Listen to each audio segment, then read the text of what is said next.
Buenas tardes, excelentísima señora vicerrectora de la Universidad Católica de Murcia, colegas, ilustrísima secretaria general de la Real Academia de Medicina y Cirugía de la región de Murcia, profesores, colegas, estudiantes. Tenemos el privilegio de comenzar en este nuevo curso académico un webinar de la Universidad Católica, que yo creo que es de la máxima actualidad e interés. El tema general es cáncer colorectal y adenocarcinoma cerrado, de la histología a las dianas terapéuticas. Para mí es un placer presentar este seminario, este webinar, porque además habla de la medicina translacional, desde lo básico ya a lo clínico, incluso dando ideas de nuevos tratamientos, que es lo que ahora en el siglo XXI se trata de la indagación de mayor actualidad. Vamos a tener 4 conferencias que en el orden que están indicadas son la historia como reflejo de la agresividad moral y frente invasor, a cargo del doctor José García Solano, que es doctor en Medicina por la Universidad de Murcia y profesor de Histología y Anatomía Patológica de la UCAM. Además, jefe de sección del Servicio de Anatomía Patológica del Hospital General Universitario Santa Lucía. A continuación, intervendrá con el título Las técnicas de análisis masivo como herramientas para identificar nuevas terapéuticas de la fascina, el doctor Pablo Conesa Mora, que es doctor en farmacia por la Universidad de Murcia, profesor de histología, anatomía patológica y análisis biológico de la Universidad Católica de Murcia. Además es facultativo especialista del servicio de análisis clínico también del Hospital General Universitario Santa Lucía. Posteriormente intervendrá la doctora doña Begoña Alburquerque González, que es estudiante predoctoral en la Universidad Católica de Murcia y licenciada en bioquímica. He dicho doctora, pero todavía en un estadio predoctoral.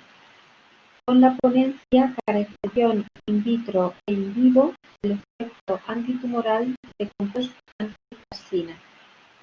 Y por último, no menos importante, intervendrá don Fernando López Calderón, licenciado en biotecnología, también estudiante predoctoral en la Universidad Católica de Murcia, con la ponencia Refinando la actividad moral en el posicionamiento de fármacos. Un tema de rabiosa actualidad, porque estamos en el momento de la reposición de fármacos. Sin más dilación, voy a dar paso a la primera ponencia, disculpándome de antemano que no podré estar en todas ellas, pero que lo seguiré con avidez y mucho interés una vez que lo hayan grabado, para conocer cuáles son las ponencias que hagan de los que no pueda yo escuchar. Señora vicerrectora, ¿quiere intervenir? Muchísimas gracias, señora presidenta. Y sobre todo me gustaría también recalcar la labor que está llevando a cabo dentro de la Real Academia, tanto la presidenta como la secretaria. Carmen, también buenas tardes. Sobre todo también en el desarrollo del convenio de colaboración que firmamos anualmente entre la Real Academia de Medicina y Cirugía de Murcia y la Universidad Católica de Murcia. En este caso, como ya ha descrito la señora presidenta, pues el grupo de investigación de la universidad que va a intervenir lo hace con un tema de actualidad, de total actualidad. Y además me gustaría destacar que este grupo, que se creó hace unos años en la universidad, colabora también con otros grupos de investigación de nuestra propia universidad, de la UCAM, pero también con otros grupos diversos del INI. ¿Vale? Por lo tanto, es un grupo que, aparte de llevar sus propias investigaciones, algunas de ellas las puede desarrollar gracias las colaboraciones que tiene con otros grupos, que es algo también a destacar.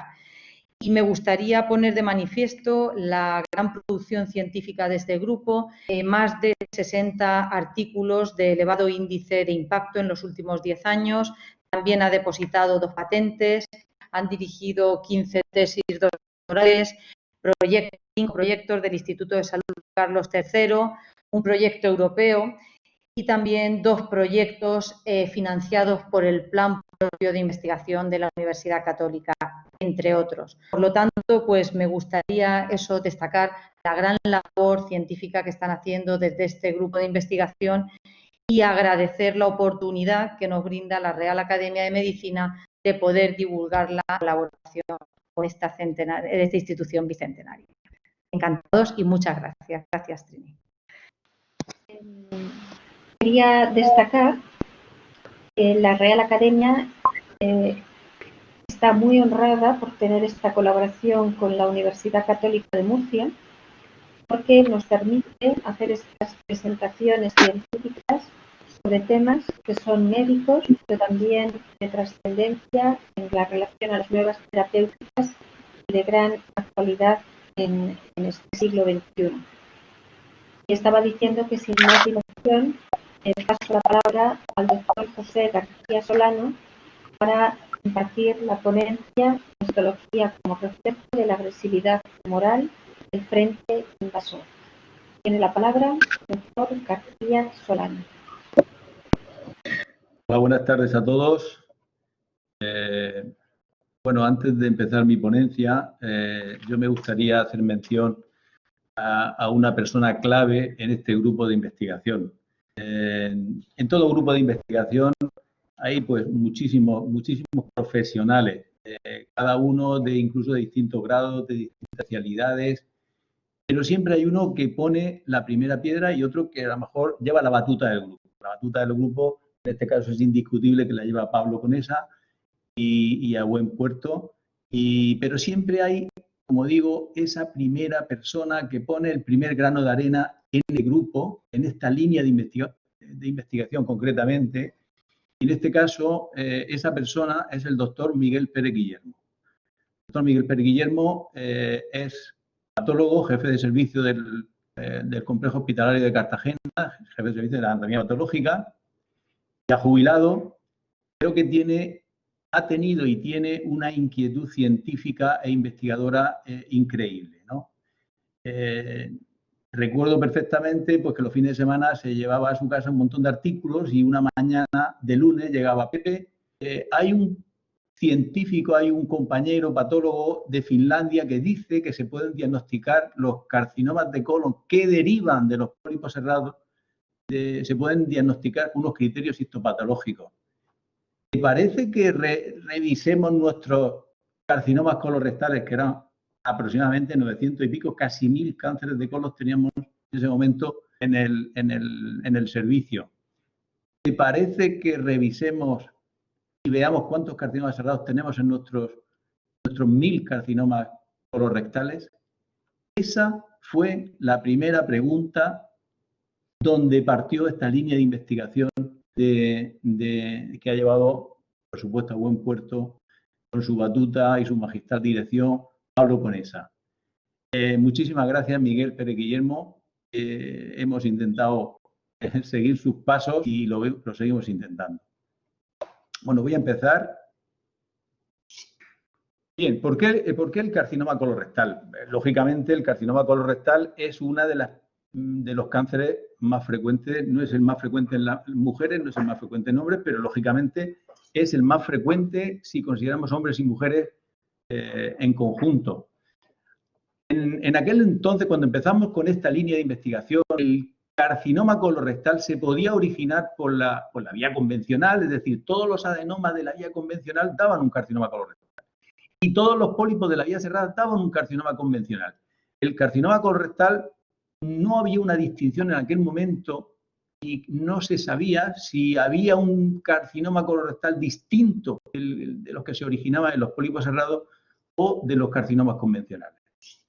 Hasta que llegó, efectivamente, este señor, el grupo de investigación de los patólogos de Finlandia, de Oulu, de la Universidad de Oulu, Finlandia, el doctor Markus Mäkinen. Este trabajo propuso unos criterios histopatológicos para el diagnóstico de los carcinomas colorectales que derivaban de los pólipos cerrados.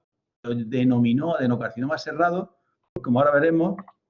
Fijaros, las glándulas del carcinoma convencional, como son glándulas que tienen una luz redondeada, completamente ovalada. Sin embargo, las luces de los carcinomas cerrados, estos adenocarcinomas originados en los pólipos cerrados, que por eso se llaman cerrados, porque tienen una luz así como en forma de estrella de mar, pues propuso estos criterios. No vamos a entrar en ellos porque la mayor parte de la audiencia no son patólogos, no quiero tampoco entrar en muchos detalles histopatológicos, pero sí que sepáis que efectivamente desde el punto de vista histopatológico se podían ver diferencias entre tanto los carcinomas no mucinosos como en este caso los mucinosos. Fijaros la cantidad de celularidad, de bolas celulares que describieron los finlandeses que tenían los cerrados mucinosos en comparación con la escasa celularidad que tenían los cerrados, los convencionales mucinosos.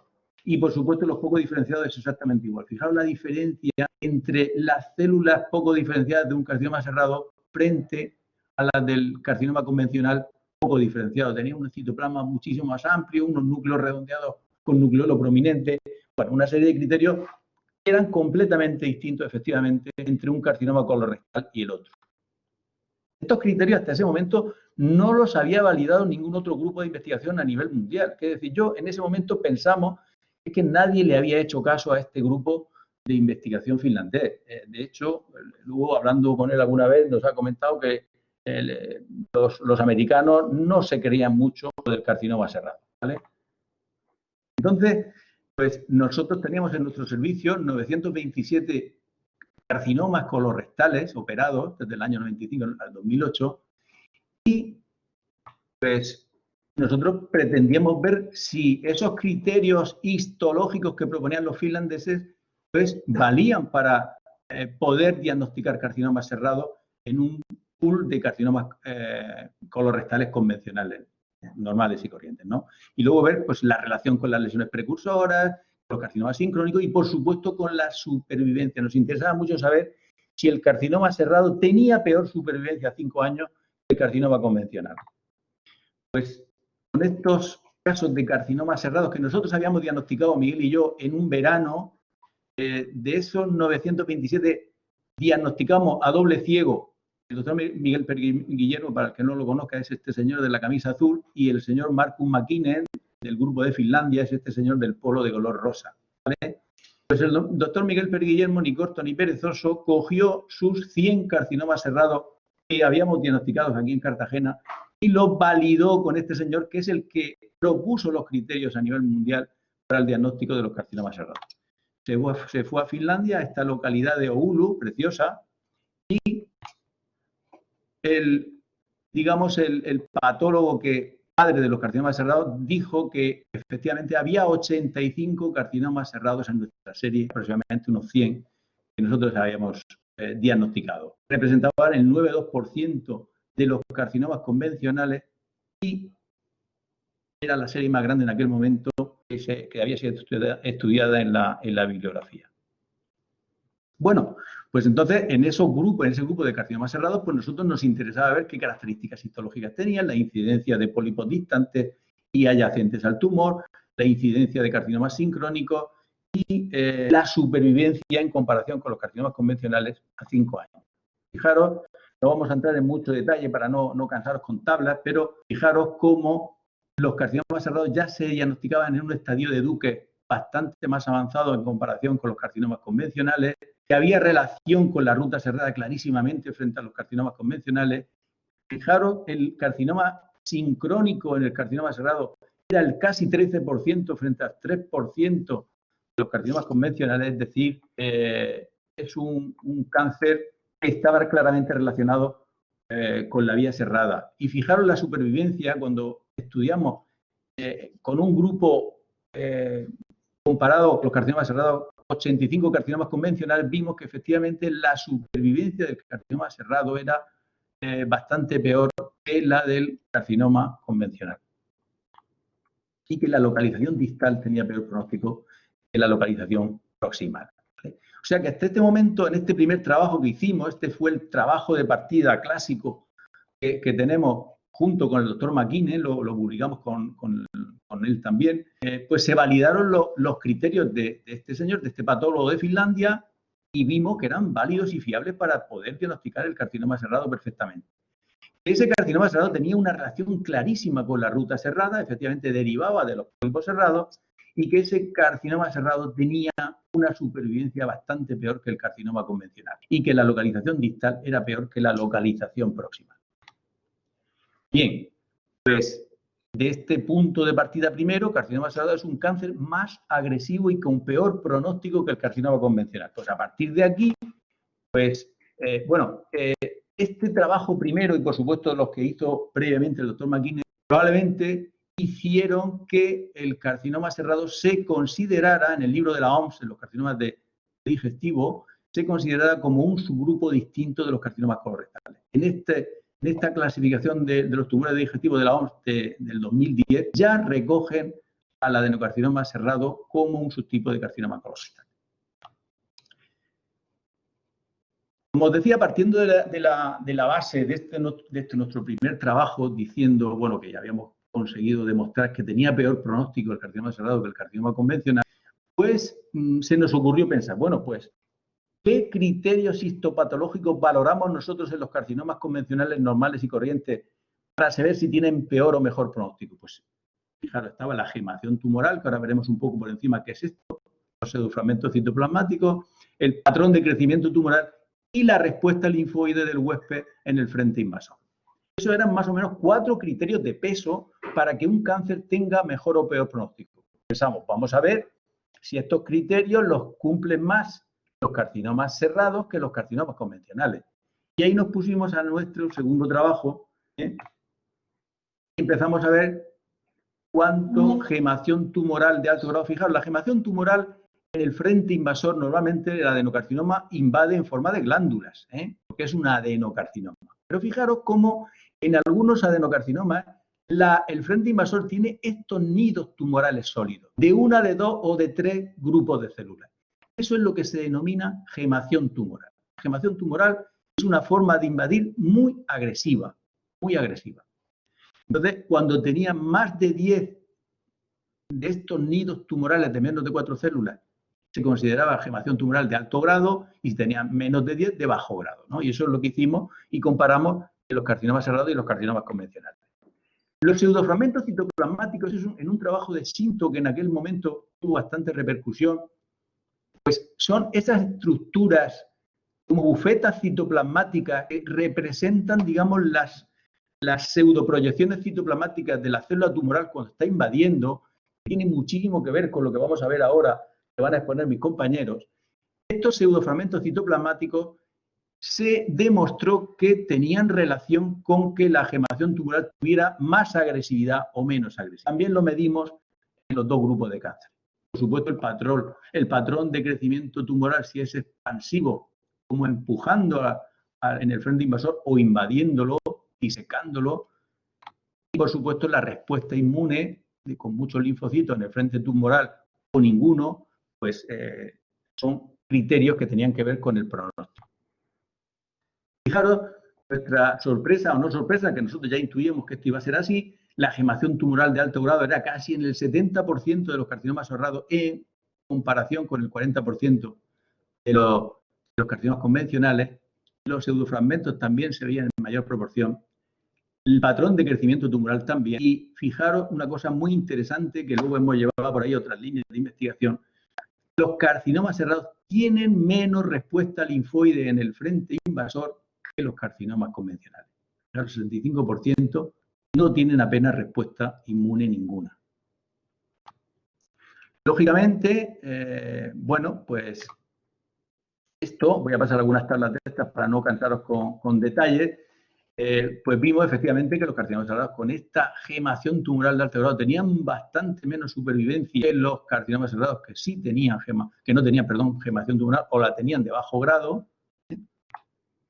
y el patrón infiltrativo tenía peor pronóstico que el patrón expansivo, lógicamente. Y, por supuesto, los carcinomas cerrados que tenían todos los factores pronósticos adversos, formación tumoral de alto grado, pseudofragmentos, patrón de crecimiento infiltrante y nada de linfocito en el frente invasor. Fijaros qué supervivencia malísima tenía en comparación con los cerrados que sí tenían esos criterios, o que no tenían esos criterios de mal pronóstico.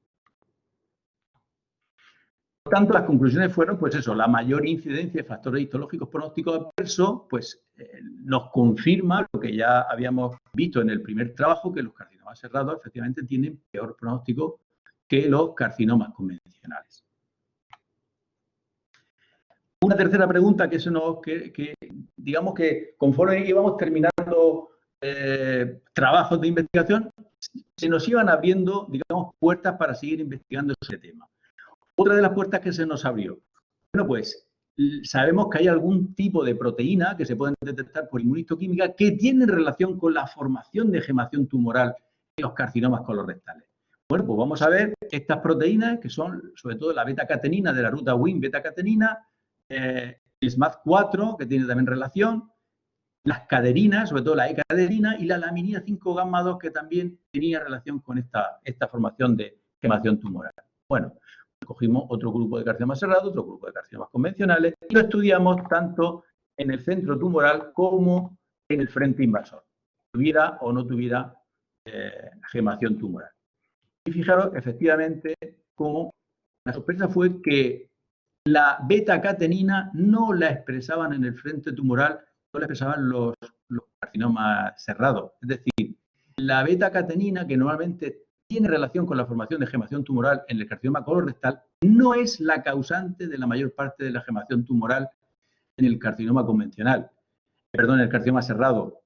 Eso nos dio pie a investigar luego, aquí no lo hemos reseñado, pero investigar la ruta de la hipoxia, que sería otra ruta que tiene que ver con la formación de gemación tumoral, y efectivamente veríamos que esa ruta de la hipoxia podría ser la causante de la formación de la gemación tumoral del carcinoma cerrado y no la ruta Wnt beta-catenina. Bueno, aquí lo de la gemación tumoral, fijaros cómo la beta-catenina pues no tiene el 12, digamos 70%, perdón, de los cánceres cerrados no tienen expresión de beta-catenina. Sin embargo, cuando la tienen, forman gemación tumoral en un alto tanto por ciento. La E-caderina, fijaros, la E-caderina estaba relacionada a un papel importantísimo en la invasión tumoral y en las metástasis. Eso estaba ya súper descrito y súper claro. Fijaros, el 85% de los cerrados frente al 50% de los convencionales tenían pérdida de expresión de E-caderina. Y, por supuesto, estaba relacionada con la gemación tumoral de alto grado.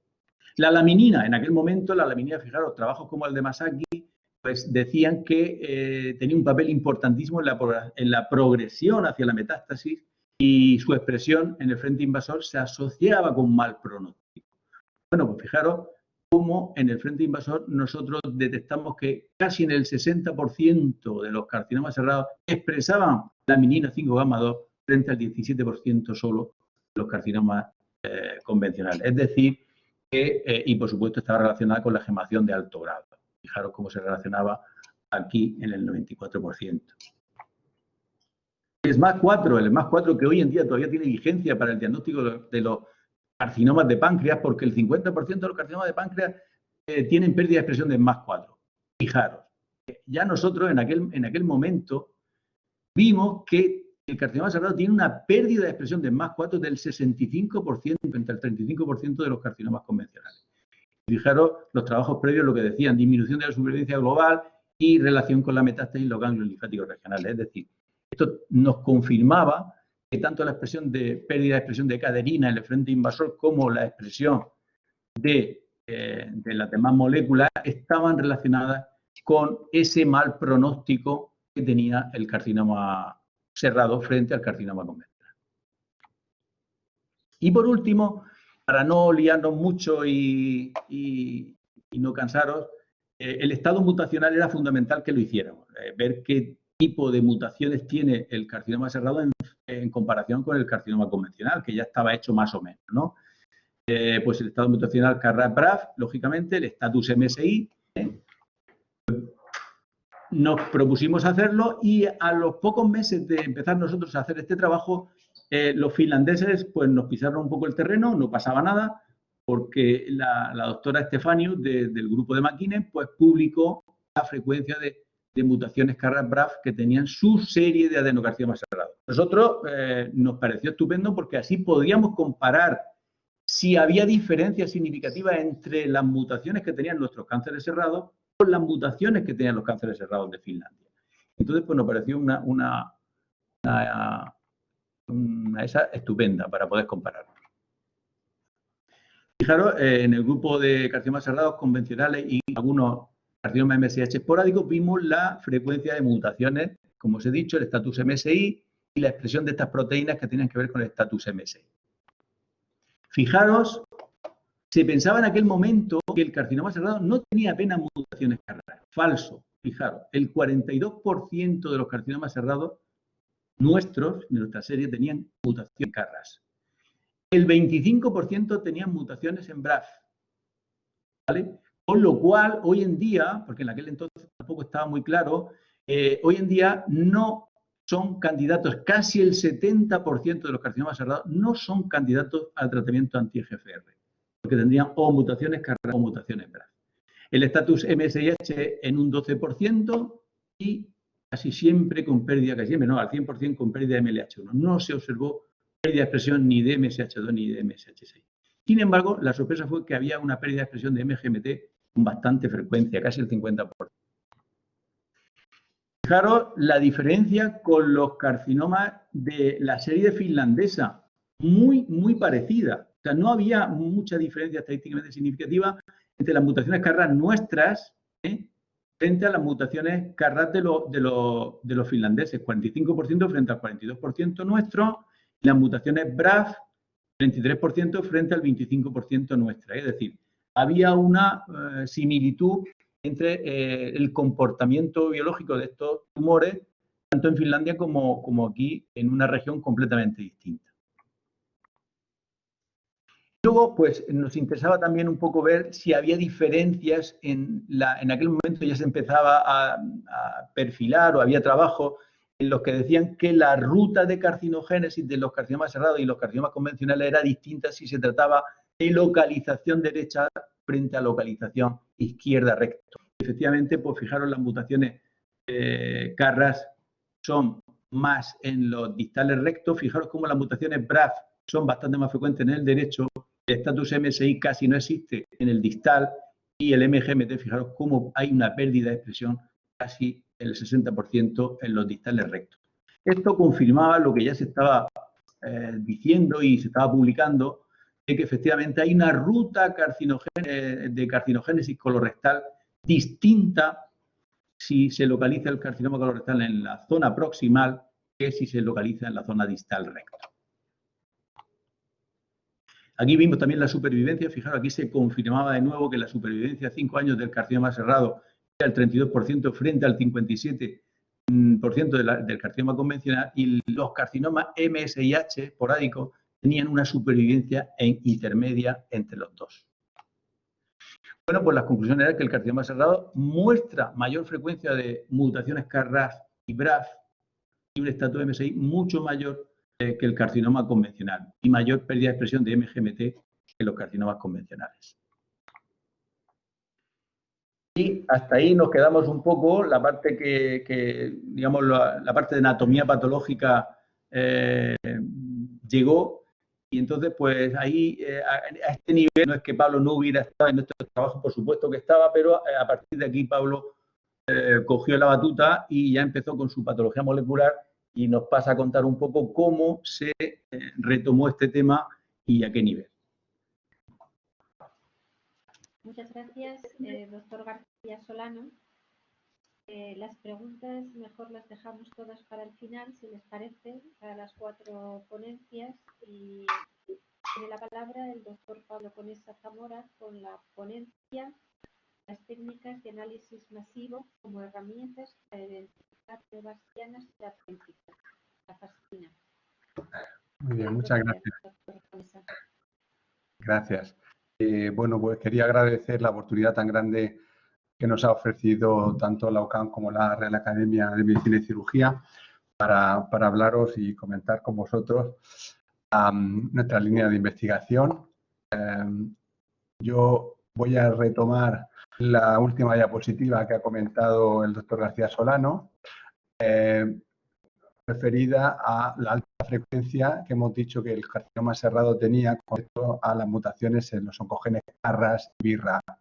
Esto lo que quiere decir desde el punto de vista clínico es que estos pacientes no se van a beneficiar de terapias que van dirigidas al bloqueo del receptor EGFR, ¿no? Mediante anticuerpos monoclonales. Luego nos surge ahí una reflexión básica, es que no hay terapia dirigida para la mayoría de los cerrados, los adenocarcinomas cerrados, es decir, prácticamente un 70% de los cerrados no se beneficia de, digamos, lo que es el desarrollo estrella en la terapia oncológica reciente, que es el uso de anticuerpos monoclonales o inhibidores tirosinquinasa para selectivamente bloquear determinadas moléculas. Por lo tanto, nos empeñamos en esta empresa de buscar dianas moleculares en el adenocarcinoma cerrado, ¿no? Entonces hay algo que es evidente y que incluso si uno no es patólogo como yo y que García Solano nos ha explicado muy bien, es que los tumores son diferentes, ¿no? Nosotros tenemos aquí una imagen de 4 tumores colorectales. El primero es un convencional, el segundo es un cerrado con esa glándula, con esa formación cerrada de la glándula. Este tercero de aquí es un carcinoma con inestabilidad de microsatélites típico desde el punto de vista histológico y aquí un cerrado más. A lo que vengo a decir es que esta manifestación morfológica, en realidad lo que nos está mostrando son cambios moleculares que hacen que esa morfología es diferente. Y para entenderlo muy bien, pero no dejar el símil de la imagen, me gusta siempre mostrar esta foto de aquí. Estas fotos no son de microscopio, que nadie piense que estos son linfocitos atípicos. Estamos hablando concretamente del atolón un atolón de las Islas Maldivas. Pero lo que quiero decir, a lo que quiero traer este símil es que estas estructuras que se ven, estos atolones, son visibles desde el espacio. Son visibles desde el espacio, sin embargo, son producidas por unos pequeños animalitos que son los pólipos coralinos. ¿De acuerdo? Entonces, la contribución de pequeñas, en este caso, moléculas alteradas es la que la que conforma una morfología característica a la histología y la que ha supuesto, digamos, la base de nuestro trabajo y nuestro desarrollo en esta línea de investigación. He tenido la enorme suerte de trabajar codo con codo con patólogos, una especialidad que admiro, y especialmente por las personas de Miguel, Pérez Guillermo y de José García Solano, que son capaces de hacer cosas tan increíbles, pues de distinguir a fenómenos naturales, ¿no? Como podría ser este atolón, de fenómenos que podemos decir a lo mejor más patológicos, más artificiales en este caso. Esa capacidad de discriminar lo que es sano de lo que es patológico me llama mucho la atención. Sí que es verdad que algunas veces las moléculas son capaces, digamos, de aportar una información extra, ¿no? Estas imágenes que también he sacado del Google Maps, pues muestran un patrón, podemos decir, morfológico similar. Estamos hablando de unas montañas cubiertas de una sustancia blanca, ¿no? Pero, sin embargo, en las dos imágenes, quiero decir que hay un patrón similar, ¿no? Sin embargo, cuando analizamos desde el punto de vista molecular esta sustancia blanca, en el primer caso estamos hablando de agua, en forma de hielo, de nieve, y aquí estamos hablando de calcita. Esto en realidad es el componente principal del mármol. Entonces aquí estamos una fotografía de los Alpes y estas son las minas de mármol de Carrara en Italia. Luego, la histología y el análisis molecular se pueden complementar perfectamente, ¿no? Y este es un poco el esquema, esa idea que ha puesto García Solano de las dos rutas de carcinogénesis colorectal, las cerradas asociadas al colon derecho y la convencional al colon izquierdo, y luego dos síndromes familiares de cáncer hereditario. Y nosotros, digamos, nos centraríamos en este grupo de aquí porque son, digamos, reúnen las características moleculares más parecidas o que concuerdan más con el adenocarcinoma cerrado. Nosotros, digamos, nos propusimos, aquí tendríamos a la derecha el carcinoma convencional, esto sería aproximadamente el 80% de los cánceres colorectales, el SAC cerrado pues sería en torno, pues eso, un 9, un 10%, y luego también tendríamos tumores con criterios histológicos y moleculares de inestabilidad de microsatélite, ¿no? Entonces, Una manera muy buena de hacer una caracterización de moléculas amplia es utilizar herramientas de análisis masivo o estudios ómicos, ¿no? Y hay de distinto tipo en función de la molécula biológica que se está analizando, ¿no? Y estos estudios, pues, teóricamente, pues, pueden analizar todas las moléculas de ese tipo que pueden aparecer en ese tejido, ¿no? En este caso, pues, estamos hablando de tumores colorectales. Cuando se comparan tumores colorectales, en este caso convencional, con el cerrado, podemos identificar genes que aparecen más expresados o más presentes o más alterados en un tipo de cáncer con respecto a la otra variante histológica y de alguna manera ir buscando la idea de marcadores diagnósticos que sirvan de utilidad diagnóstica para estas variantes histológicas y también, y lo que es más importante, de dianas terapéuticas. Entonces, establecimos primeramente, basado en herramientas ómicas, la comparación de los cerrados con los convencionales. Ya lo hizo García Solano desde el punto de vista histológico. Nosotros queríamos ver si esto cuadraba los hallazgos histológicos con los hallazgos moleculares. Utilizamos análisis epigenómicos.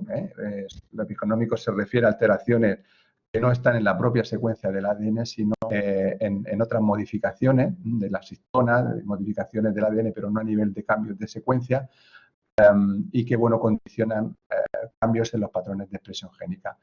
El más conocido o el más estudiado de los eventos epigenéticos es la metilación de las citosinas en unas agrupaciones que se llaman islas CpG, que aparecen normalmente asociadas a regiones promotoras del gen.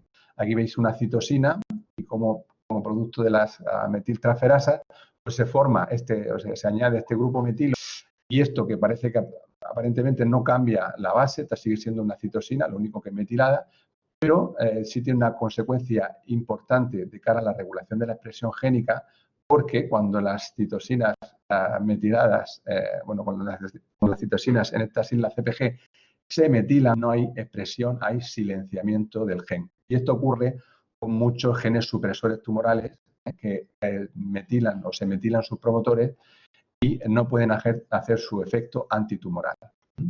Entonces, bueno, utilizamos una plataforma de Arrays, de Illumina, que investiga 450.000 secuencias CpG, es decir, nos dice el estado de metilación de 450.000 localizaciones dentro del genoma.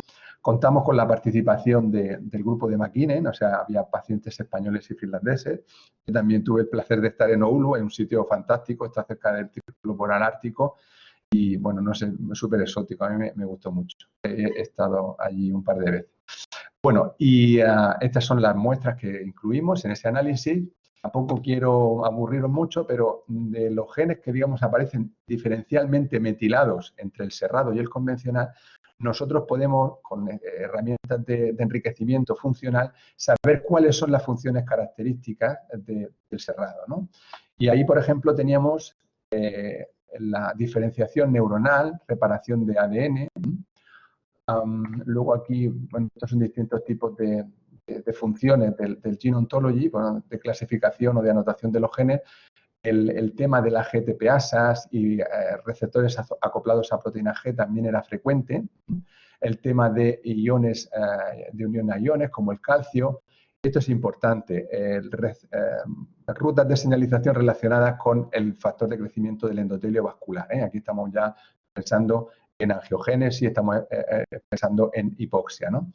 Algunas otras funciones están relacionadas con componentes celulares, pues tenemos de nuevo la proyección en neuronas, también tenemos complejos ubiquitin ligasa.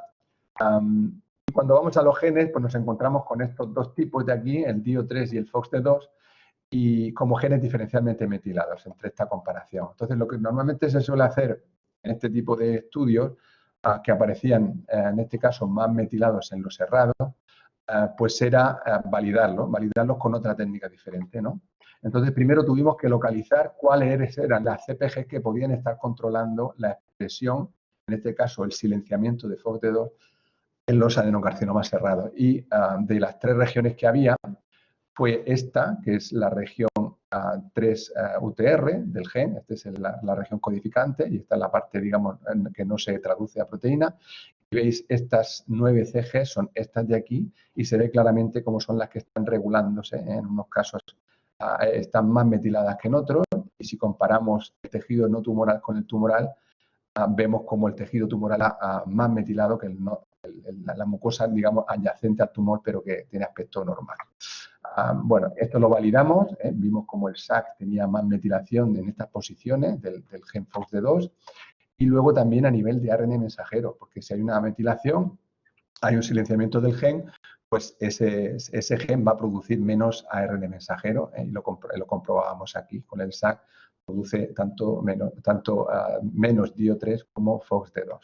Y luego también mediante técnicas inmunohistoquímicas, ya a nivel de proteína, pues es posible también hacer este tipo de validación. Aquí está, digamos que el gen que mejor se validó, porque fue desde el punto de vista de distribución como intensidad de tinción a nivel de proteína, fue el FOXD2. Y luego también hicimos estudios transcriptómicos, es decir, aquí lo que analizamos es el ARN mensajero, digamos, qué es lo que está cociendo el tumor, qué es lo que está, no las proteínas, sino, digamos, la molécula anterior, el ARN mensajero. Y aquí de nuevo nos topamos con un artículo anterior en el que estaba presente McKinnon también. Tenemos aquí, del grupo de Lauri Aaltonen, estos son de Helsinki, ¿vale? Pero trabajaban en colaboración. Hicieron unos arrays de expresión de ARN mensajero. Veis, esta es la imagen un poco típica de estos estudios, comparando estos SAC cerrados con convencionales, y vieron una serie de funciones, morfogénesis, respuesta, hipoxia, que estaban sobre representadas en los SAC.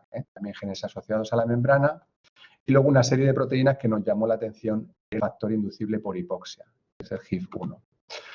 Nosotros realizamos también un estudio similar con otra plataforma. Básicamente, el ARN mensajero del tumor y de un rol se etiquetan con fluorocromos diferentes y compiten por unirse a una matriz de sondas que contienen oligonucleótidos específicos de cada gen. O sea, al final se analizan hasta más de 41.000 transcritos. Luego son análisis bastante exhaustivos, ¿no?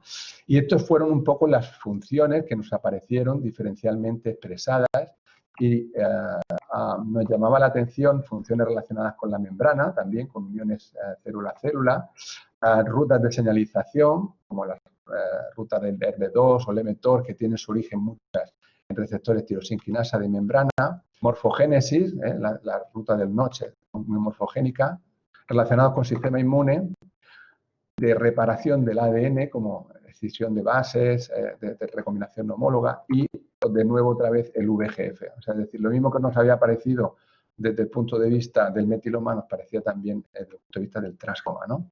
También un poco en consonancia con lo que habíamos visto del grupo de McKinnon, también que ven efectos de hipoxia. La apoptosis también era un tema importante, y decidimos validar, de alguna manera, estudiando el tema de la hipoxia y del factor inducible por hipoxia, estudiando distintas moléculas. Estudiamos la expresión inmunohistoquímica de HIF1, VGF y la angiogénesis, ¿de acuerdo? Desde el punto de vista histológico. También estudiamos mutaciones en un represor de esta ruta, que es el Hipel-Lindau, esta proteína. Y aquí tenemos algunos de los resultados que básicamente en la tabla, pues lo que vienen a decir es que efectivamente el SAC tiene una mayor expresión del factor inducible por hipoxia, ya estábamos un poco esperando, y también desarrolla más microdensidad vascular que el carcinoma convencional, luego es un tumor más angiogénico. Aquí tenéis representadas algunas de las funciones que concuerdan tanto del estudio del metiloma con el transcriptoma. Estamos hablando de GTPasa, citoesqueleto, morfogénesis, apoptosis, activación del VGF, como hemos dicho. Y esto lo voy a pasar muy rápido, hicimos también comparaciones entre el SAC y, digamos, su primo hermano, que serían estos tumores con inestabilidad de microsatélites, con criterios histológicos y moleculares. Y, bueno, simplemente hicimos un procedimiento similar, ¿no? Vimos que muchas de las funciones diferencialmente expresadas y metiladas tenían que ver con la respuesta inmune, que es lógico, y de aquí también sacamos algunos marcadores como estos, como el ICAM1, CXL4, CL14, HLA, o CD14, que de alguna manera configuraban esa menor respuesta inmune que tiene el cerrado tanto con el carcinoma convencional como con el carcinoma con inestabilidad microsatélite. Claro, toda esta cantidad de datos pues, se ha intentado aprovechar y ponerla a disposición de la comunidad científica de forma gratuita y en colaboración con el grupo de la plataforma de bioinformática del IMIP, del Instituto Murciano de Investigaciones Sanitarias, concretamente, bueno, la dirige Ángel Esteban, pues se ha creado un portal donde están, digamos, varias herramientas, los resultados de varias herramientas ómicas, varios análisis masivos, no solo de metiloma y transcriptoma, sino que se le ha añadido también el microbioma, que también es una cosa que ahora mismo está de mucha actualidad, ¿no? La relación que hay entre los microorganismos de la mucosa comensal, los comensales, fundamentalmente bacterias. Y también hicimos un pequeño estudio en la colaboración con un grupo checo de microtranscriptoma, de microRNA. Esta herramienta pues, permite, por ejemplo, hacer análisis podemos ver cuáles son los genes metilados asociados con distintos géneros bacterianos, ¿no? Esto por poner algún ejemplo. De los genes que están diferencialmente expresados, porque hemos estado hablando de funciones, ¿vale? Pero de los genes que salieron en este grupo, en este análisis transcriptómico que están diferencialmente expresados, pues apareció por primera vez, digamos, la facina, digamos que es la molécula que nos ha empeñado, digamos, nuestro tiempo desde entonces. Estamos hablando del 2013, pues hemos estado trabajando en esta proteína por muchas razones, ¿no? Hicimos un estudio de validación igual, donde vemos que el cerrado expresa mucha facina y además pues la facina de nuevo se asocia con mal pronóstico. Cuando el tumor es positivo para facina tiene peor pronóstico, eso también lo vimos, y tiene una utilidad como marcador también diagnóstico, son la sensibilidad, que se puede combinar con otro marcador que también nos salió, la hipocalcina, para obtener una sensibilidad del 100%. Son unos marcadores que pueden ser útiles para diferenciar el cerrado del carcinoma convencional. No quiero avanzar mucho en esto porque esto lo va a desarrollar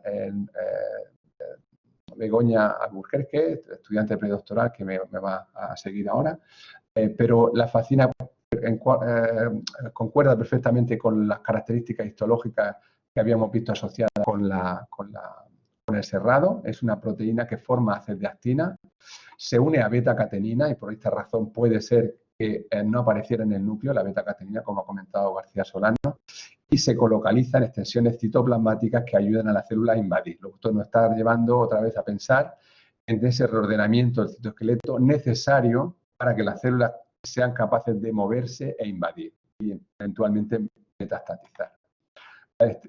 De hecho, la facina, pues luego haciendo revisiones, pues aparecen unas estructuras que se llaman invadopodios, que son estructuras que facilitan la invasión propias de las células tumorales. Y de hecho, su expresión, que prácticamente es nula en células epiteliales, está aumentada en varios tipos de cáncer y siempre asociados con cánceres de mal pronóstico. El mama triple negativo le pasa un poco a lo mismo que al cerrado, que no tiene terapia dirigida, dentro del colorectal del cerrado y otros tipos de cáncer. De tal manera que esta caracterización molecular pues, nos permitió ponerle cara, digamos, al cerrado y cuáles podrían ser las posibles vías terapéuticas de intervención. Teníamos una serie de características de evasión del sistema inmune, mediante bueno, unas moléculas que estaban alteradas. El tema de la angiogénesis también podía ser, digamos, diana de un tratamiento. Y el tema de la invasión, donde nosotros nos centramos en la facina. Entonces, la pregunta, digamos, porque siempre vamos así, a base de preguntas, pues fue, dado el papel causal que tiene la facina en el desarrollo y progresión del adenocarcinoma cerrado, ¿podemos obtener compuestos antifacina? ¿No? Pues esa es la pregunta que queda en el aire, que se la dejo ahora a Begoña. Y como conclusiones del estudio, que las técnicas de análisis masivo son herramientas útiles, no solo para conocer la biología tumoral, sino para descubrir biomarcadores. La activación de rutas de señalización asociadas a hipoxia en el SAC sugiere utilidad de tratamiento antiangiogénico, por ejemplo, el bevacizumab, para este tipo de tumor, aunque esto todavía no está comprobado. Que la facina tiene valor en el diagnóstico del adenocarcinoma cerrado. La acción de la facina está en consonancia con esas características histológicas que comentaba García Solano del tumor budding, de los pseudofragmentos citoplasmáticos, y que no es un mero marcador, sino que es un agente causal de ese fenotipo invasor en el cáncer, y por esa razón esto apunta a que sea una interesante diana terapéutica. Bueno, pues cedo la palabra a Begoña Alburquerque González. Buenas tardes a todos. Lo primero que quiero hacer es presentarme. Soy Begoña Alburquerque González y soy estudiante predoctoral de la Universidad Católica San Antonio de Murcia y trabajo bajo la tutela del doctor Pablo Conesa Zamora y la doctora Silvia Montoro García. A continuación, a lo largo de esta presentación en el webinar, voy a hablar de nuestro trabajo englobado bajo el título Caracterización in vitro e in vivo del efecto antitumoral de compuestos antifascina. Según el orden cronológico de nuestro trabajo, se nos planteó los siguientes objetivos. Llevar a cabo un cribado de fármacos que actúen usando como diana la fascina 1, testar in vitro e in vivo el efecto antitumoral de compuestos antifascina y, por último, analizar el posible reposicionamiento de estos fármacos para su uso en investigación clínica.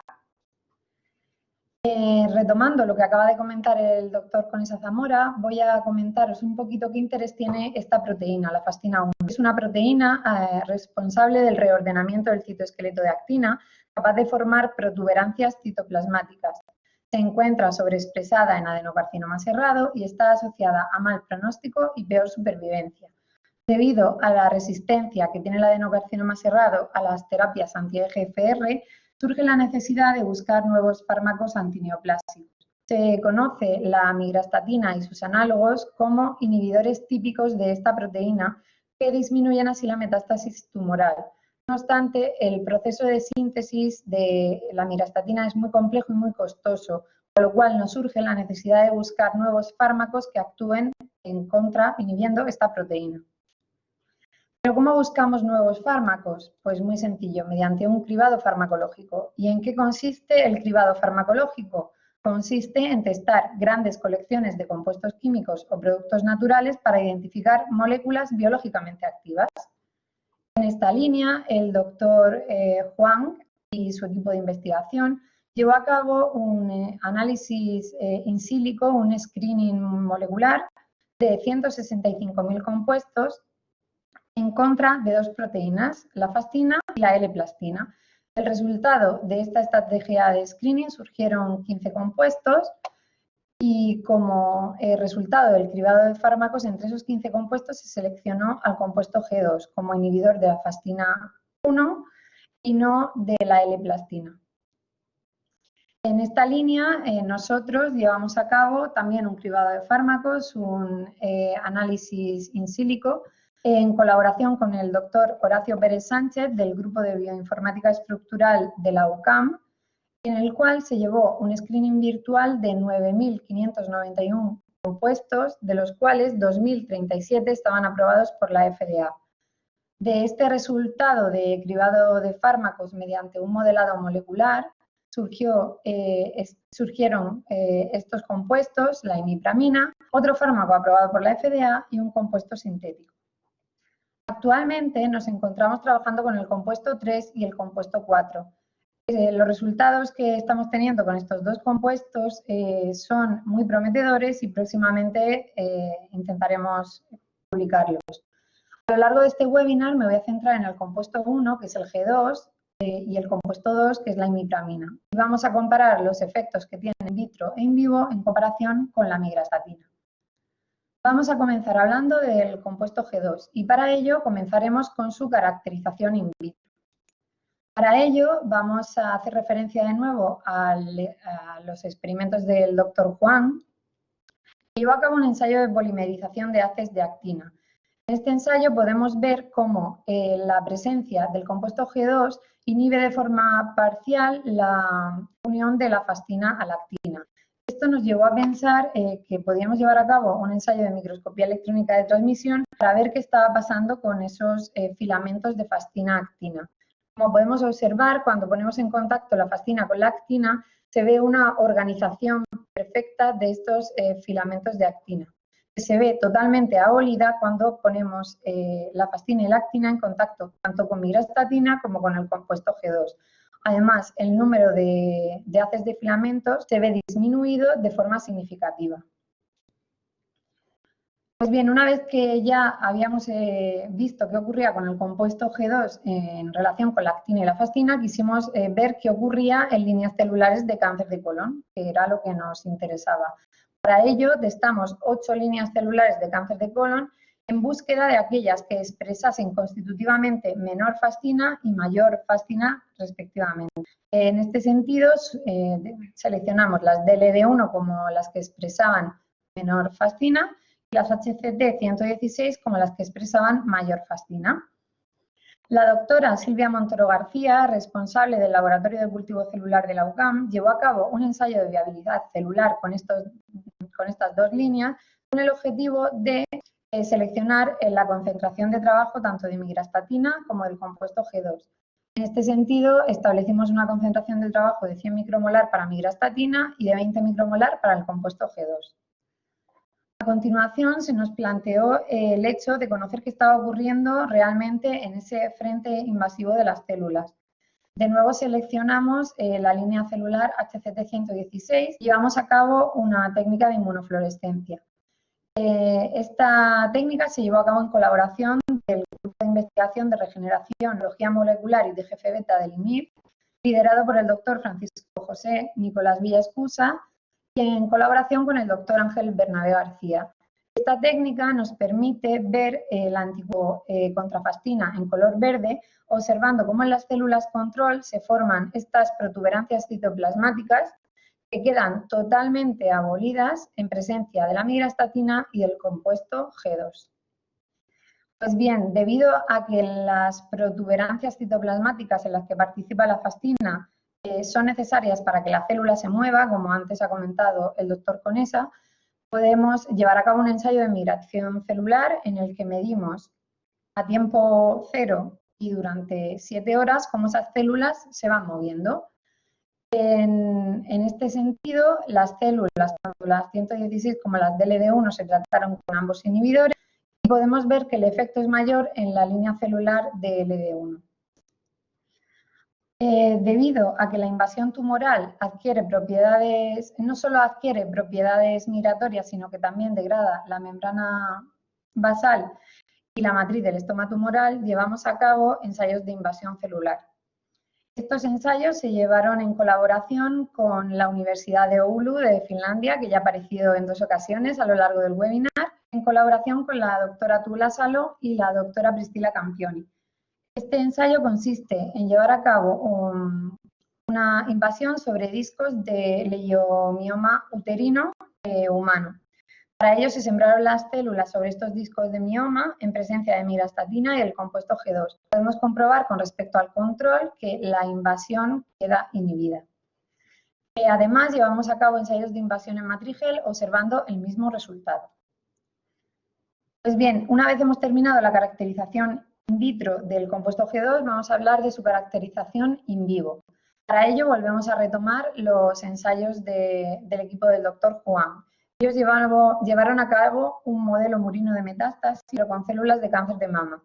Para ello se produjo un modelo de metástasis en ratones, a los que una parte de los ratones fueron tratados con el compuesto G2 y otra parte eran los ratones control. Podemos observar que la carga tumoral es menor en aquellos ratones tratados con respecto a los ratones control, al igual que el peso también disminuye, y podemos observar en la inmunohistoquímica cómo desaparecen las células tumorales en aquellos ratones que habían sido tratados con este compuesto. Pues esto nos llevó a pensar qué modelo in vivo podíamos utilizar nosotros con este compuesto. Pues en colaboración con el grupo de telomerasa, cáncer y envejecimiento del IMIR, liderado por la doctora María Luisa Cayuela Fuentes y en colaboración con el doctor Manuel Bernabé García, llevamos a cabo un modelo de invasión en PC. Este modelo de invasión consiste en inyectar las células tumorales en el saco vitelino de la larva del pez y observar cómo estas células son capaces de invadir o no, considerando como positivas aquellas células que salían del saco vitelino.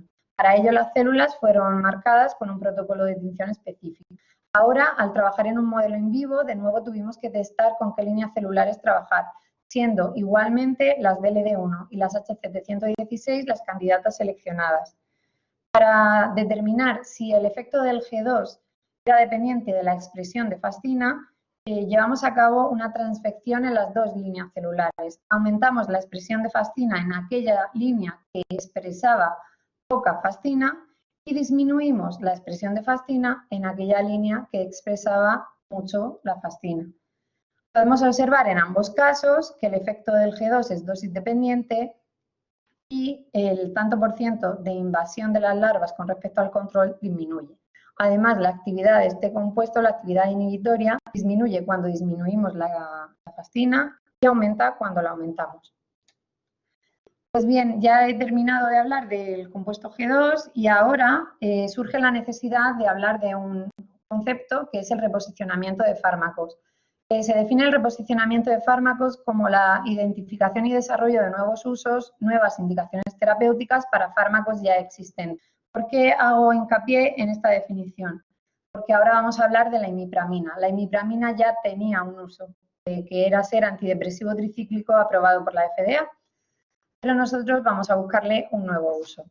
Para ello, la presentación la voy a dividir de nuevo en la caracterización in vitro y en la caracterización in vivo. Para llevar a cabo la validación in vitro de la unión imipramina-fascina, en colaboración con el Departamento de Química Física de la Universidad de Granada, liderado por la doctora Irene Luque Fernández, y en colaboración con el doctor Javier Ruiz-San, llevamos a cabo ensayos de fluorimetría de barrido diferencial y fluorescencia, obteniendo como resultados que la imipramina posee una temperatura de melting un incremento de 2 grados con respecto al resto de compuestos, lo cual indica que la unión fascina-imipramina es consistente. Además, la constante de disociación se estableció en 390 micromolar. Llevamos también a cabo ensayos de polimerización y microscopía, como he comentado anteriormente, observando que la presencia de imipramina lo que hace es que inhibe esa unión entre fascina y actina. Y lo mismo ocurre con la organización de los filamentos de actina. Se produce una desorganización completa en presencia de este compuesto y también disminuye el número de filamentos. Además, llevamos a cabo un estudio de funciones asociadas al perfil de expresión génica de la línea 116 tratadas con imipramina.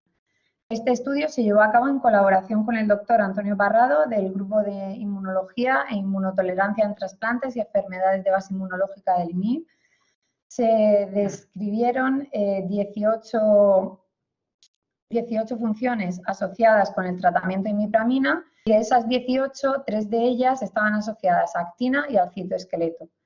Además, volvimos a llevar a cabo un ensayo de viabilidad celular para testar las concentraciones de estudio y volvimos a determinar la concentración de mirastatina en 100 micromolar y de imipramina en 20 micromolar.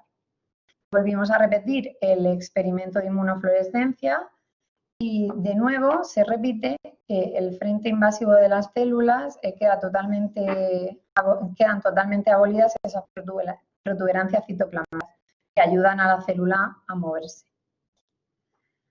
El estudio de migración celular nos indica que la imipramina produce una disminución bastante significativa con respecto a las células que no estaban tratadas con este compuesto, tanto las DLD1 como las 116. También llevamos a cabo ensayos de invasión celular sobre discos de mioma uterino y invasión en matrigel y los resultados vuelven a corroborar lo mismo. La imipramina a distintas concentraciones inhibe la invasión sobre discos de mioma y también en matrigel. Y ya por último vamos a hablar de los ensayos in vivo con imipramina. Quisimos dar un pasito más y entonces llegamos a establecer un modelo de metástasis en pez cebra. Podemos observar cómo al tratar las larvas con imipramina 5 micromolar y 10 micromolar se observa un efecto dosis dependiente donde hay una disminución del tanto por ciento de las larvas que tienen metástasis. Aquí dejamos crecer los peces en lugar de 4 días, 6 días, porque a ese tiempo ya desarrollan nichos metastásicos. Entonces se pueden contabilizar de esta forma.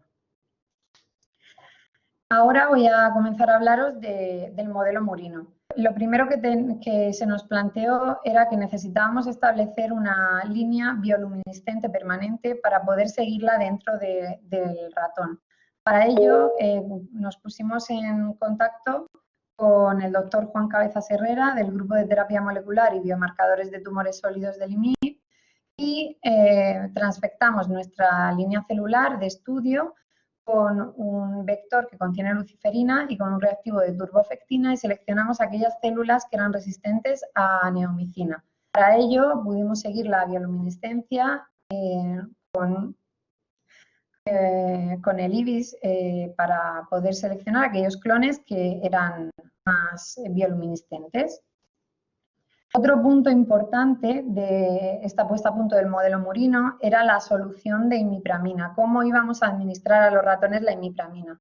Para ello recurrimos al fármaco comercial, que es el tofranil, y tuvimos en cuenta diferentes parámetros como la solubilidad, el pH, la temperatura y la fotosensibilidad.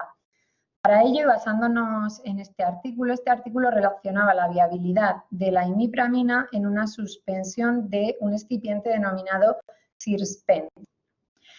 Aquí podemos ver la guía de elaboración de la suspensión de imipramina que fue llevada a cabo en la farmacia Arcas de Cartagena en colaboración con la doctora María Jesús Rodríguez Arcas.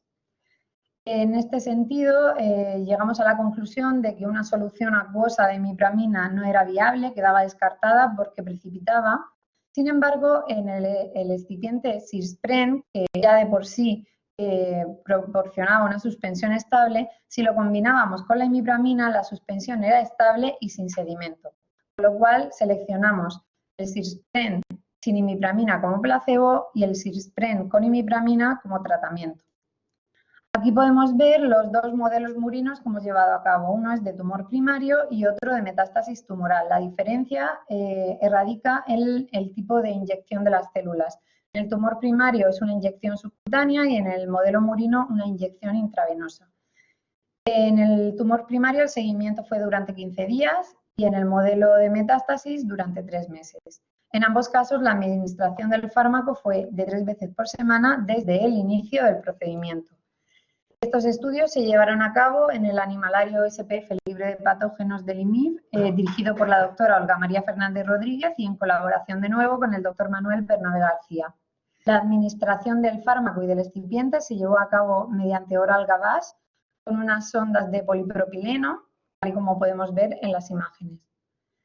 Y como resultados del tumor primario, del modelo murino de tumor primario, podemos observar que la carga tumoral de los ratones tratados con la suspensión de tofranil se veía reducida en comparación con los ratones control.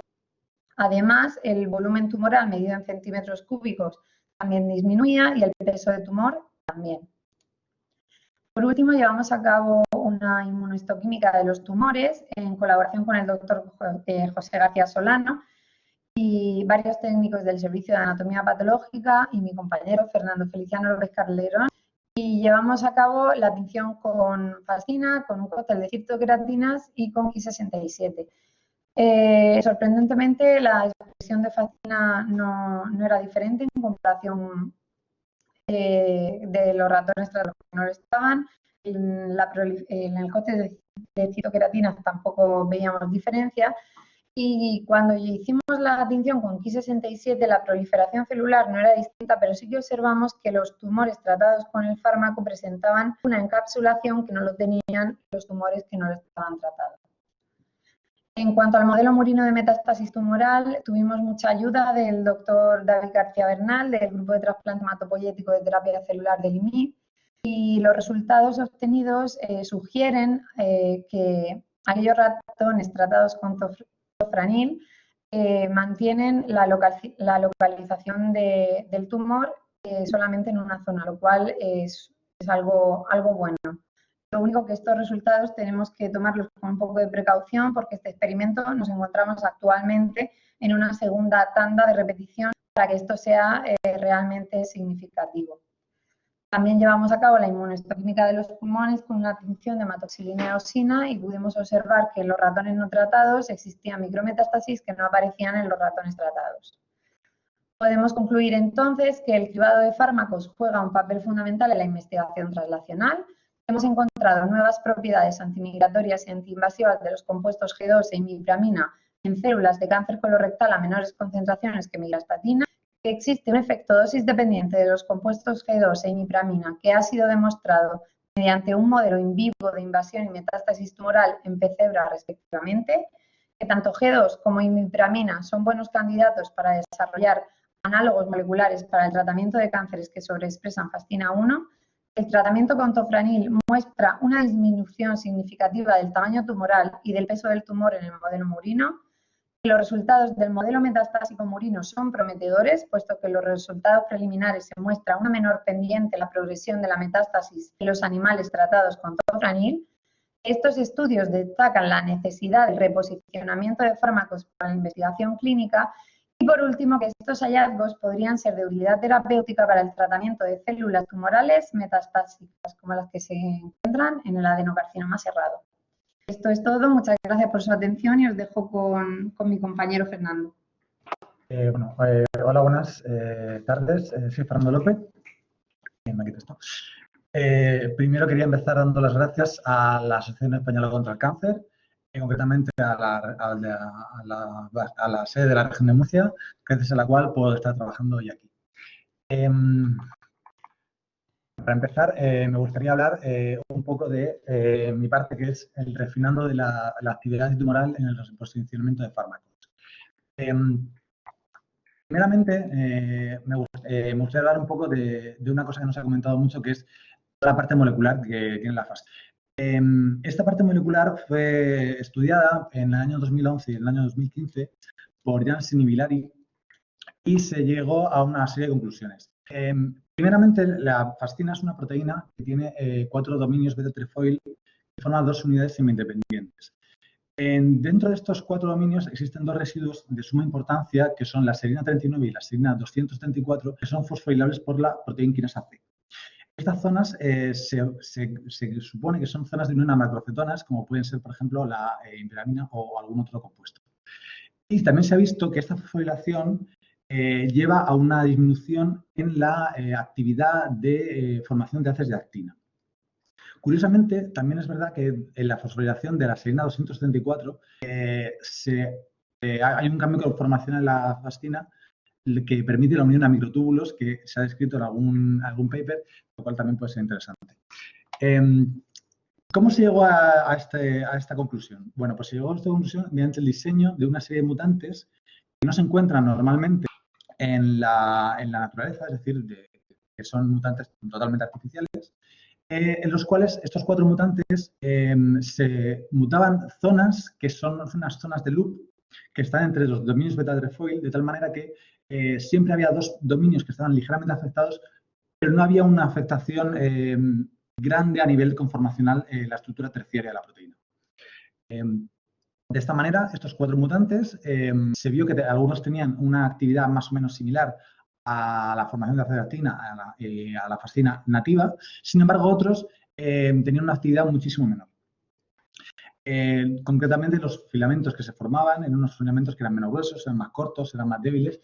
Y entonces, ¿esto para qué nos sirve? Bueno, esto nos puede servir para, en un futuro, pensar en cómo utilizar los fármacos de una manera, o sea, buscar los fármacos con esos mutantes. Si bien es verdad que este diseño de mutantes también se vieron 2 cosas importantes. Una, que había una unión en ciertas zonas de polietilenglicol y glicerol, y estas zonas que se marcaban, que estaban en la estructura cristalina de la proteína, nos podían dar idea de dónde podía unirse alguno de los fármacos que nosotros queríamos probar posteriormente. Como he dicho antes, me he adelantado un poco, estos mutantes van a tener una buena utilidad para desarrollar fármacos posteriormente. Esto ya es la parte de los objetivos, que podría ser en tesis, que el primero de ellos es diseñar y caracterizar nuevos derivados de la imiperamina con una mayor actividad antifascina. El segundo sería caracterizar el efecto de los compuestos obtenidos sobre distintos mutantes estructurales de la fascina. El tercero sería caracterizar el efecto de los compuestos obtenidos sobre organoides humanos de cáncer colorectal. El cuarto, evaluar la correlación entre la concentración sérica y plasmática de fascina con características clínico-patológicas en organizadores cerrados, ¿se entiende? El quinto sería ensayar mediante implantación organotípica el efecto de los 3 mejores compuestos antifascina sobre células de cáncer colorectal en modelo metastásico de ratón. Y por último, se podría considerar el inicio de un ensayo clínico sobre imiperamina y derivados en pacientes de cáncer colorectal o otros cánceres que sobreexpresen fascina. Bueno, esta diapositiva pues la ha pedido prestada a mi compañera. Básicamente, nosotros hicimos una iteración de lo que se había hecho previamente, concretamente lo que había hecho el doctor Horacio Pérez del grupo de informática y High Performance Computing de la UCAM. Y sobre el modelo de la imipramina sobre la fascina, se buscaron una serie de compuestos nuevos. Pero no solamente sobre la imipramina, sino que también sobre otros compuestos. Entonces, al final, llegamos a 13 compuestos nuevos, los cuales de síntesis de novo, que fueron sintetizados gracias a la industria farmacéutica española, concretamente a Villafarma Research. Este modelo de desarrollo de nuevos fármacos es muy similar al que ya se había utilizado previamente. Una vez desarrollados estos fármacos nuevos y sintetizados, quisimos probar primero de una manera ex vivo si realmente podíamos ver algún efecto sobre la fascina. Para ello, pedimos la colaboración, por ejemplo, en Estrasburgo con Catherine Brick, del grupo de biología CIGBMC, que básicamente lo que hizo fue un análisis de lo que se llama escaleras de fluorimetría nano-diferencial, o NDSF. Básicamente lo que dice es que la estructura de una proteína se pierde a través de un gradiente de temperatura y eso se puede medir mediante fluorescencia. Si hay un compuesto que se adhiere o de alguna manera interactúa con esa proteína, vamos a ver que aumenta la ATM, es decir, aumenta la temperatura de melting y entonces vamos a ver un pico desplazado. Se probaron los 13 compuestos que nosotros habíamos visto y de estos 13 se vieron 3 compuestos que tenían una diferencia significativa en cuanto a la temperatura de melting. 2 de ellos eran derivados de la imipramina y otro de ellos era un tercer compuesto nuevo que había sido identificado por otro grupo. Trabajando en estos 3 compuestos, como en las gráficas se puede ver, se ven que los compuestos 1 y 2 tienen una actividad ligeramente superior, es decir, una interacción ligeramente más fuerte con la fascina con respecto a la imipramina. Y concretamente el compuesto 1 tiene una interacción más fuerte con el compuesto 2. Y como me he comentado antes, a estos dos compuestos se le une el compuesto 3, que está identificado por otro grupo que podía efectivamente ser un inhibidor de fascina o al menos interactuar con fascina. A continuación, se pensó en hacer experimentos de resonancia magnética nuclear, concretamente gracias con la ayuda del doctor Enrico Lucinat de la Universidad de Florencia. Y para ello lo que se hizo fue expresar primero la proteína fascina GST en un vector de clonación bacteriano y se procesó para luego hacer experimentos de resonancia magnética. En estos casos no se utiliza una concentración de trabajo, sino que se utiliza una concentración de compuestos muy altos para comprar la unión. Y se realizaron en 2 condiciones distintas y se realizaron 512 veces para tener una buena profundidad para hacer el análisis. En las gráficas se puede ver los 2 tipos de modelos que se utilizaron para la resonancia magnética nuclear y se vio otra vez que los compuestos 1 y 2 tienen una interacción fuerte con la fascina, mientras que la imipramina tenía una interacción más o menos media y los compuestos 4 y 5, que son otros compuestos de los que no he hablado, tienen una actividad un poquito menor. Concretamente son compuestos derivados del compuesto 3 que he mencionado anteriormente. Paradójicamente, la mirastatina, que es un inhibidor conocido de fascina, pues presentaba unión. Una vez que se han desarrollado ya todos estos experimentos ex vivo, ya nos lanzamos a hacer experimentos in vitro. Concretamente, lo primero que hicimos fue buscar una concentración de trabajo. Es decir, a qué concentración podemos utilizar el compuesto para las células. Entonces, primero utilizamos 2 líneas celulares, que son las DLD1 y las CD116, que tienen una expresión baja y alta de fascina, respectivamente. Paradójicamente, curiosamente, a la hora de hacer estos experimentos, vimos que las células que tenían una alta expresión de fascina tienen una tasa de mortalidad mucho mayor que las células que expresaban poca fascina.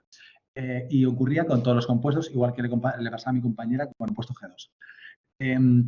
Aún así, pudimos sacar una concentración de trabajo de estos 3 compuestos y con esta concentración de trabajo ya nos pusimos a hacer experimentos in vitro, concretamente de wound healing. En este caso, nos interesaba comparar la actividad de los compuestos 1 y 2 respecto a la imipramina, ya que son derivados, y utilizamos una concentración de trabajo media, que es micromolar. Normalmente los de imipramina estamos haciendo a 20 micromolar, a 20 micromolar teníamos una muerte celular muy importante con los compuestos nuevos. Entonces utilizamos una concentración un poquito más baja. Se ve un efecto ligeramente superior a la imiperamina del que derivan. Es decir, que se ve algo más de inhibición en la tasa de movilidad de las células, como se puede ver sobre todo a las 48 horas, a las 24 horas.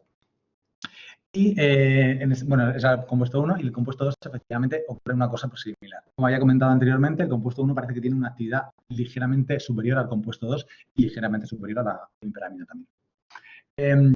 Por tanto, ya las conclusiones de estos pocos experimentos que se han podido realizar hasta ahora es que se han desarrollado satisfactoriamente 2 compuestos derivados de imiperamina con una potencial actividad antifascina.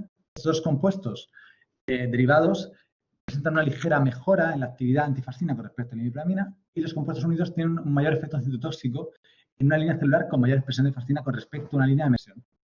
El compuesto 3, que fue identificado por otro grupo, resulta prometedor en cuanto a los resultados obtenidos, pero son necesarios más ensayos. Y los compuestos 4 y 5, que son derivados del compuesto 3, por el contrario, no parecen tener efecto alguno. Y ya por los próximos ensayos que están pendientes son comprobar el efecto de los inhibidores de fascina sobre líneas celulares utilizando una técnica de Level Free Impedance Measurement. Esto se hará en Berlín por la doctora Silke Radetzky. Se probarán nuevos inhibidores por resonancia magnética nuclear con los mutantes de fascina que he comentado anteriormente, concretamente en la Universidad de Granada con la doctora Irene Luque y en la Universidad de Florencia con el doctor Enrico Lucinat. Queremos también poner a punto un modelo de organoides derivados de cáncer colorectal en el Hospital General Universitario de Santa Lucía de Cartagena. Queremos comprobar ex vivo también la interacción de los inhibidores mediante un ensayo de formación de acetidactina por microscopía electrónica de transmisión, igual que hizo mi compañera Begoña, los suyos. Y queremos hacer un ensayo de invasión celular utilizando un modelo de P-cebra, similar al mencionado anteriormente, y un ensayo de crecimiento tumoral y metástasis por implantación ortotópica en ratón. Y a continuación, el doctor Pablo Bonesa va a dar el ensayo clínico que hemos montado. Bueno, estas diapositivas ya estamos terminando. Bueno, nada, comentar que hemos solicitado un proyecto de ensayo clínico dentro de la convocatoria del Carlos III de ensayos clínicos no comerciales. Entonces, lo que buscamos, bueno, hemos seguido pues aunar los 3 hospitales con servicio de oncología en la región y vamos a reclutar pacientes a los cuales en la biopsia diagnóstica se les va a determinar la fascina desde el punto de vista de inmunohistoquímica. Aquellos que sean positivos pues irán al ensayo, que se va a dividir en un grupo de intervención con el tofranil, con la imipramina y luego un grupo de placebo. Y luego vamos a hacer un análisis histológico donde vamos a comparar el efecto del tofranil con respecto al placebo en cuanto a la aparición de manifestaciones de la transición epitelio-mesénquima, un poco lo que habíamos dicho, lo que había comentado García Solano, esa aparición de tumor budding, ¿no? Esto es posible gracias a que se puede tratar al paciente desde que se le hace la biopsia diagnóstica, o muchas veces por endoscopia, si es cáncer de colon, hasta la cirugía. Eso da una semana, unos meses un mes, unas pocas semanas de tratamiento y confiamos en que podamos ver algún efecto en los pacientes tratados. De todas formas, el estudio es de 2 años y vamos a ver también monitorización de la carga tumoral de ADN mutado mediante análisis de sangre periférica, de ADN circulante, por biopsia líquida. Y bueno, y la buena noticia es que, bueno, pues ayer mismo nos enteramos que el proyecto ha sido aprobado, digamos, el representante regional o del Instituto Murciano en esta convocatoria y, bueno, estamos muy contentos de poder empezar ya el año que viene. Nada más. Esto es un poco el recorrido que hemos hecho, prácticamente hasta el final del ensayo clínico, que todavía quedan muchas cosas por hacer. Muchas gracias. Yo, en primer lugar, quería daros la enhorabuena por las presentaciones a todos los integrantes del equipo, el equipo liderado por ti. De verdad que quiero daros la enhorabuena por la labor que estáis haciendo, muchas cosas también por la paciencia que estáis teniendo, tú particularmente con determinados eventos e incidentes que tenemos para el desarrollo del grupo. Pero bueno, pues entiendo que todo al final llegará a buen puerto. la enhorabuena también por el proyecto conseguido que acabas de decir. Y al final es que el trabajo bien hecho, pues al final tiene resultados. Esto es así. Yo os animo a seguir y a que estas 2 tesis que se están llevando a cabo en el grupo, pues que al final acaben con unos resultados chulísimos y que se publiquen en revistas lo mejor posible y al final suponga que abra un camino y un futuro para estas personas que se están formando, ¿vale? Que es un poco de lo que se trata. Yo creo que cuando uno se forma en un grupo con un gran nivel, las puertas que se abren son muchas. Enhorabuena y de verdad que gracias por el trabajo que estáis desarrollando. Mi enhorabuena a los 4 ponentes, porque si los profesionales, por llamar así, lo han hecho bien, desde luego los doctorandos lo han hecho de maravilla, ya pueden estar orgullosos. He estado revisando el currículum que tenéis todos vosotros y desde luego es impresionante la línea de investigación que tenéis. Habéis explicado muy bien cómo se empezó y cómo habéis seguido con esa línea y la cantidad de publicaciones que habéis hecho. Así que tengo que deciros que para mí, igual que os dije el otro día, muchas de las cosas que habéis dicho me ha sonado a chino. Yo soy clínica total y sabéis que lo que decís vosotros va a misa. Si decís que es por aquí, pues por aquí. Nosotros estamos totalmente de acuerdo con lo que nos digáis. Cuánto nos fiamos de vosotros porque sabemos el trabajo que hay detrás de todo eso. Y lo cierto es que cuando estaba oyendo hablar de una cosa tan antigua como la imipramina, en el tratamiento actual, yo me he quedado un poco, y lo he estado buscando mientras tanto a ver si encontraba alguna publicación sobre eso. He visto la que vosotros habéis hecho recientemente. Y porque, claro, muchas veces piensas que tienes muchos fármacos ahí arrinconados que a lo mejor podrían ser. Os iba a preguntar lo que ya vosotros habéis hecho, que por qué no se propone un trabajo importante con la imipramina, y tengo que daros la enhorabuena, porque ojalá Dios quiera que eso llegue a buen puerto, como ha dicho Estrella. Y enhorabuena de nuevo a los 4 y muchas gracias por el trabajo que habéis hecho. Gracias. Gracias, sí. O sea, digamos que es un hallazgo que no deja de ser causal, ¿no? O sea, casual, porque quiero decir, es un antidepresivo, ¿no? Siempre la pregunta que nos surge ahora es decir, bueno, es un antidepresivo, pero es como antitumoral, se puede mejorar haciendo modificaciones químicas ese efecto antitumoral y a lo mejor que tenga menos efecto antidepresivo. Pues eso es un poco también lo que estamos pensando. Ahora, lo que sí que es verdad es que un medicamento que ya está aprobado por la FDA, pues es mucho más sencillo el hacer ensayos clínicos porque ya tiene estudios de toxicidad hechos, ¿no? Entonces, eso es una ventaja tremenda, ¿no? El poder tener el poder reposicionar, ¿no? un fármaco que ya existe para otra indicación. Solamente quería lanzar una pregunta que nos ha mandado uno de los inscritos en el seminario y no quería dejar que se me escapara hacerlo para que la escuche también. Y la pregunta es, ¿qué relación cronológica se puede establecer entre el tipo histológico y el debut de la enfermedad, la evolución y el pronóstico? Bueno, eso un poco depende, digamos, o sea, el cáncer colorectal, Pepe lo puede contestar mejor que yo, es un proceso carcinogénico que se inicia con las cristas aberrantes, luego con determinados pólipos o adenomas, que son los que se encuentran habitualmente en la endoscopia, y bueno, pues depende, digamos, de la ruta. La ruta cerrada avanza más rápido, ¿no? Todo esto también empezó un poco con los pólipos de la ruta cerrada, es decir, parece ser, y luego nosotros hemos hecho alguna publicación también al respecto, y los finlandeses también, parece ser que los pólipos cerrados de la ruta cerrada, que hay varios tipos, evolucionan mucho más rápidamente a carcinoma colorectal que los pólipos de la ruta convencional, el adenoma tubular, el túbulo villoso que todos conocemos, ¿no? Bueno, pues una vez que ese pólipo cerrado empieza a tener displasia y se convierte en adenocarcinoma colorectal cerrado, desde el principio ya es ese tipo de adenocarcinoma colorectal cerrado. Ese adenocarcinoma colorectal cerrado irá adquiriendo mutaciones y se irá convirtiendo en ese carcinoma, ese tipo de carcinoma colorectal con más agresividad que el carcinoma convencional, porque ya de por sí la ruta cerrada ya tiene todo ese tipo de alteraciones moleculares desde el principio. Sí, sí. Eso quiere decir que realmente pues, es un proceso largo, o sea, es decir, estamos hablando de años, para que acabe desarrollándose un cáncer ya invasor desde las primeras manifestaciones, alteraciones morfológicas, ¿no? Lo cierto es verdad que sí que hay pacientes que tienen un seguimiento endoscópico, porque son pacientes que generan pólipos y hay que vigilarlos.